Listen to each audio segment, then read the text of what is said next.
ಪುಟ್ಟಕ್ಕನ ಮಕ್ಕಳು ಧಾರಾವಾಹಿಯಲ್ಲಿ ಸ್ನೇಹ ಅವರ ಪಾತ್ರ ಅಂತ್ಯವಾಗಿರುವುದು ವೀಕ್ಷಕರ ಬೇಸರಕ್ಕೆ ಕಾರಣವಾಗಿತ್ತು. ಈ ನಡುವೆ ಪುಟ್ಟಕ್ಕನ ಮಕ್ಕಳು ಧಾರಾವಾಹಿಯಲ್ಲಿ ಸ್ನೇಹ ಪಾತ್ರವನ್ನ ಮಾಡುತ್ತಿದ್ದ ಸಂಜನಾ ಬುರ್ಲಿ ಅವರು ಈಗ ಇನ್ನೊಂದು ಗುಡ್ ನ್ಯೂಸ್ ನೀಡಿದ್ದಾರೆ. ಹೌದು, ಪುಟ್ಟಕ್ಕನ ಮಕ್ಕಳು ಧಾರಾವಾಹಿಯಲ್ಲಿ ಸ್ನೇಹ ಪಾತ್ರವನ್ನ ಮಾಡುತ್ತಿದ್ದ ಸಂಜನಾ ಬುರ್ಲಿ ಅವರು ದಿಢೀರಾಗಿ ಧಾರಾವಾಹಿಯಿಂದ ಹೊರಬರುವುದರ ಮೂಲಕ ವೀಕ್ಷಕರ ಬೇಸರಕ್ಕೆ ಕಾರಣವಾಗಿದ್ದರು. ಹೆಚ್ಚಿನ ವಿದ್ಯಾಭ್ಯಾಸದ ಕಾರಣ ದೆಹಲಿಗೆ ಹೋಗಿ ಸೆಟಲ್ ಆಗುವ ಉದ್ದೇಶದಿಂದ ಸ್ನೇಹ ಅವರು ಧಾರಾವಾಹಿಯಿಂದ ಹೊರಬಂದಿದ್ದರು.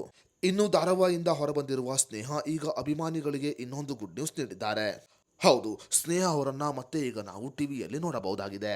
ಹಾಗಾದರೆ ಧಾರಾವಾಹಿಯಿಂದ ಹೊರಬಂದಿರುವ ಸ್ನೇಹ ಅವರು ಅಭಿಮಾನಿಗಳಿಗೆ ನೀಡಿರುವ ಗುಡ್ ನ್ಯೂಸ್ ಏನು ಅನ್ನೋದರ ಬಗ್ಗೆ ಸಂಪೂರ್ಣ ಮಾಹಿತಿಯನ್ನ ಈ ವಿಡಿಯೋದಲ್ಲಿ ನಾವು ನಿಮಗೆ ತಿಳಿಸಿಕೊಡ್ತೀವಿ. ಅದಕ್ಕೂ ಮುನ್ನ ನೀವಿನ್ನೂ ವಿಡಿಯೋನ ಲೈಕ್ ಮಾಡಿಲ್ಲ ಅಂದರೆ ಈಗಲೇ ಲೈಕ್ ಮಾಡಿ ಮತ್ತು ಪುಟ್ಟಕ್ಕನ ಮಕ್ಕಳು ಧಾರಾವಾಹಿಯಲ್ಲಿ ಸ್ನೇಹ ಅವರ ಪಾತ್ರ ಹೇಗಿತ್ತು ಅನ್ನೋದರ ಬಗ್ಗೆ ನಿಮ್ಮ ಅನಿಸಿಕೆ ಅಭಿಪ್ರಾಯವನ್ನು ನಮಗೆ ಕಮೆಂಟ್ ಬಾಕ್ಸ್ನಲ್ಲಿ ತಿಳಿಸಿ. ಹೌದು, ಧಾರಾವಾಹಿಯಿಂದ ಹೊರಬಂದಿರುವ ಸಂಜನಾ ಬುರ್ಲಿ ಅವರು ಈಗ ಸಾಮಾಜಿಕ ಜಾಲತಾಣದಲ್ಲಿ ರೀಲ್ಸ್ಗಳನ್ನು ಮಾಡುವುದರ ಮೂಲಕ ಸಾಕಷ್ಟು ವೈರಲ್ ಆಗುತ್ತಿದ್ದಾರೆ. ಈ ನಡುವೆ ಸಂಜನಾ ಬುರ್ಲಿ ಅವರು ಫೋಟೋಶೂಟ್ ಅನ್ನ ಮಾಡಿಸಿದ್ದು ಇದು ಸಾಕಷ್ಟು ಚರ್ಚೆಗೆ ಕಾರಣವಾಗಿದೆ. ಹೌದು, ಇತ್ತೀಚೆಗೆ ಸಂಜನಾ ಬುರ್ಲಿ ಅವರು ಮಾಡೆಲ್ ಫೋಟೋಶೂಟ್ ಅನ್ನ ಮಾಡಿಸಿದ್ದಾರೆ.